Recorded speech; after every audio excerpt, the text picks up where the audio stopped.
जब वोटर अधिकार यात्रा निकल रही है सासाराम के ऐतिहासिक भूमि से, बिहार की क्रांतिकारी भूमि से, जहां राहुल गांधी जी, तेजस्वी यादव, लालू प्रसाद यादव जो हमारे राष्ट्रीय अध्यक्ष, मल्लिकार्जुन खड़गे जी, कम्युनिस्ट पार्टियों के बड़े बड़े लीडरान वहां थे। तो और इतनी ज्यादा जन समर्थन वहां मिला है वोट चोरी को लेकर, वोट चोरी के खिलाफ एक मुहिम में तब्दील हो गया है ये मूवमेंट। और अभी भी वो यात्रा बदस्तूर जारी है।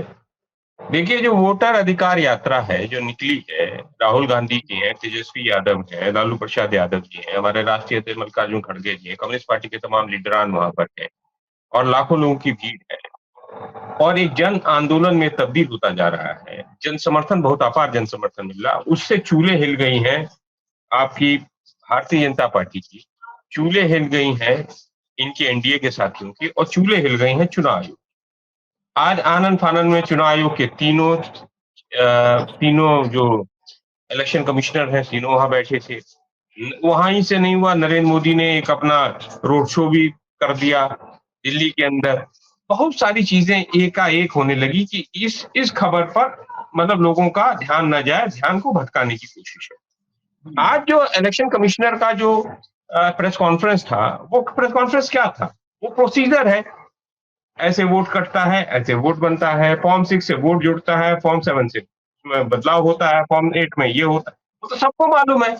एक प्रोसीजर है, वो तो सबको मालूम है, गाइडलाइंस है, वो तो सबको मालूम है। एक लेमैन को भी पता है। जिसको वोट बनवाना होता है वोट ऐसे बनवाता है, और इतने समय पे वोट पड़ता है, चुनाव के इतने दिन पहले तक वोट बनता है, वही लास्ट होता है, वो तो सबको मालूम, उसके बाद नहीं बनता है।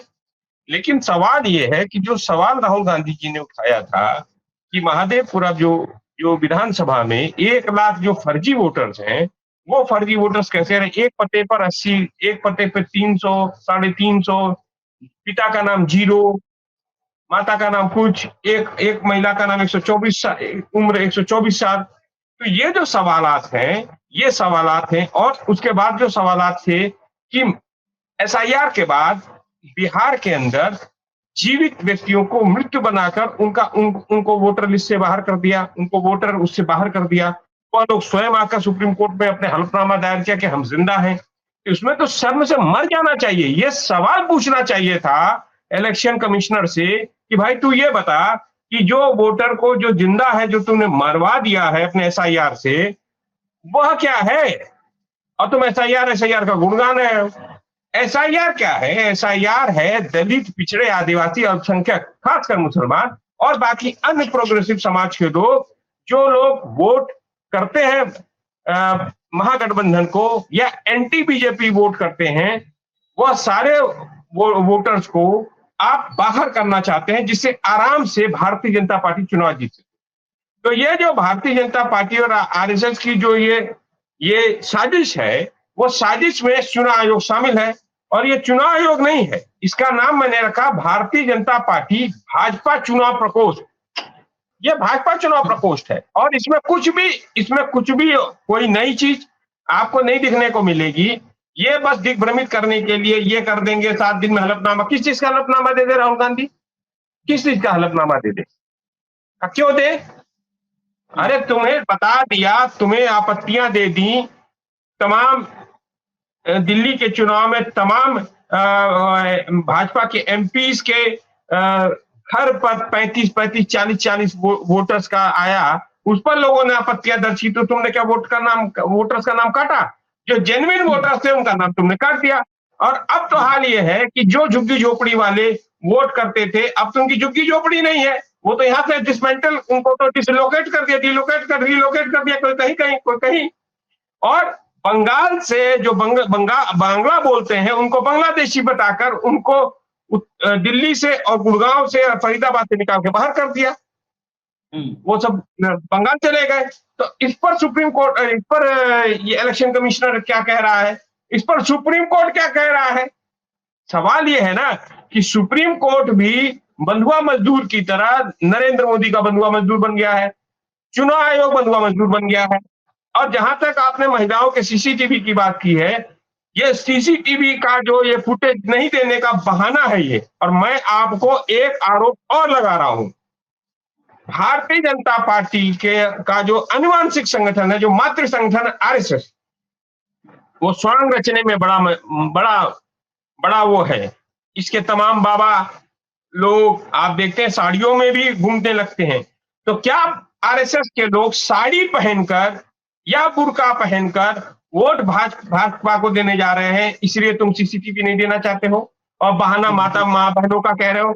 मेरा आरोप है कि भाजपा आरएसएस के तमाम कार्यकर्ताओं को नरेंद्र मोदी, मोहन भागवत, अमित शाह निर्देशन देते हैं कि साड़ी पहन के जाओ, घूंघट करके जाओ, बुर्का पहन कर जाओ और वोट करो। और वो महिलाएं नहीं होते, पुरुष होते हैं, और तमाम वो मृत महिलाएं जो मृत्यु हो चुकी हैं, उनकी जगह पर पुरुष साड़ी पहनकर, बुर्का पहनकर आरएसएस के लोग वोट कर रहे हैं। इसीलिए वो फर्जी वोटिंग आपको जो दिखता है 4 से 5 बजे के बीच में, वह वही समय होता है जब फर्जी वोटिंग शुरू हो जाती है। और उसी समय फर्जी वोटिंग में एकाएक जो जंप होता है, एक तो वो फर्जी वोटिंग होती है और उसके बाद वहीं पर बैठे-बैठे जो उनके एजेंट हैं, इलेक्शन एजेंट हैं या उनके बूथ एजेंट हैं, वह सारे लोग वहां पर जाकर अधिकारियों के साथ साठ-गांठ है। इलेक्शन कमीशन खुला खेल फर्रुखाबादी और तुरंत वहीं पर वोट टपाटप वोट जो है टकाटक वोट जो है पड़ता रहता है भारतीय जनता पार्टी को। सवाल यह है कि अभी ईवीएम जो अभी पंचायत चुनाव का मामला आया है हरियाणा के पानीपत का, कि एक हारा हुआ प्रत्याशी जब उसकी रिकाउंटिंग होती है ईवीएम की सुप्रीम कोर्ट के अंदर, तो जीत जाता है। ईवीएम पर जो सवाल खड़ा हुआ है वो यही है कि ईवीएम गलत तरीके से, यानी ईवीएम में टेम्परिंग हो सकती है और ये प्रूफ हो गया। ईवीएम का काउंटिंग गलत तरीके से जिताया जाता है और हारे हुए प्रत्याशी को जिता दिया जाता है, जीते हुए प्रत्याशी को हरा दिया जाता है। और मैं आपको बता दिया 25 से 70 सीटें लोकसभा में, पिछले लोकसभा में 2024 में नरेंद्र मोदी ने, अमित शाह ने फोन करवा करवा कर जीते हुए प्रत्याशी को हराने का काम किया। चाहे वो बांसगांव की सीट हो, चाहे वो फूलपुर की सीट हो, चाहे वो मेरठ की सीट हो, चाहे वो मुंबई की नॉर्थ वेस्ट की सीट हो, चाहे वो भोपाल के पास की सीट हो, चाहे वो कांकेर की सीट हो, चाहे वो तेलंगाना की सीट हो, हर जगह बेईमानी हुई है और बेईमानी कर कर नरेंद्र मोदी ने वोट चोरी करके ये सरकार बनाई है। इसीलिए हमारा नारा है वोट चोर गद्दी छोड़।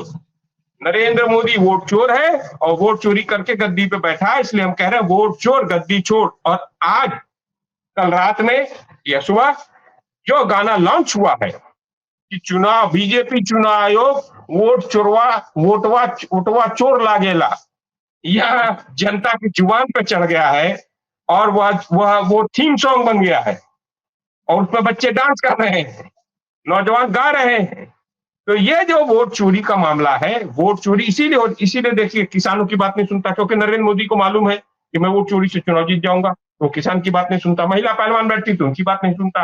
अभी जो देसी कुत्तों को लेकर बेचारे प्रदर्शन कर रहे हैं, उन्हीं के वोटर रहे हैं, उनको समर्थन करते हैं, उन्हीं को उनकी पिटाई कर रहा है, झुग्गी झोपड़ी वालों को उखाड़ फेंक रहा है, आदिवासियों के जंगल उखाड़ रहा है, तबाह कर रहा है। इसका अर्थ है नरेंद्र मोदी को मालूम है कि मुझे इन चुनाव से तो चुनाव जीतना ही नहीं है, मुझे तो अपने वोट चोरी से जीतना है।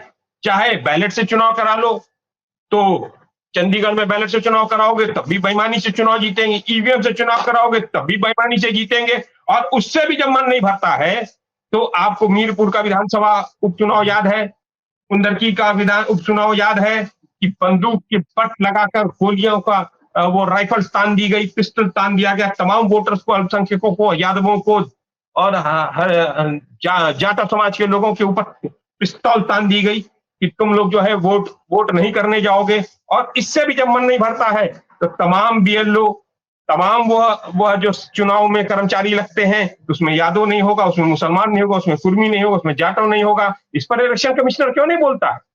इलेक्शन कमिश्नर जो है ये खालिश रूप से आरएसएस का आदमी है, अमित शाह का आदमी है, इसलिए अमित शाह के निर्देशन में काम कर रहा है और इसका कुछ मतलब नहीं है। ये सब संविधान को खत्म कर चुके हैं।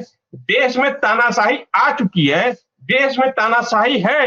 अब आप समझ सकते हैं, देश में तानाशाही है और सांप्रदायिक और फांसीवादी ताकत देश के सत्ता पर कब्जा कर चुका है और उसका एक ही रास्ता है उसको हटाने का, वो है जन आंदोलन, जिसमें राहुल गांधी जी ने, हमारे जननायक राहुल गांधी जी को समझ है, उस चीज को समझ रहे हैं, इसीलिए वो जनता के बीच में जा रहे हैं।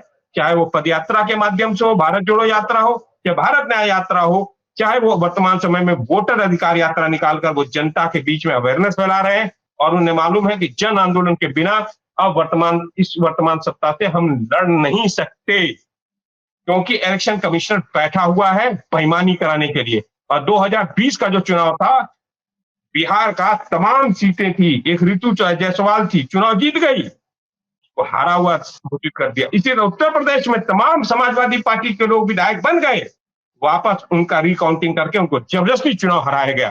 क्या बात करते हैं, 40-50 सीटें तो रिकाउंटिंग करके हराई गई उत्तर प्रदेश में, 20 सीटें बिहार में रिकाउंटिंग करके हराई गई। जो जीत गया उसको सर्टिफिकेट नहीं दिया, जो हार गया उसको सर्टिफिकेट दिया।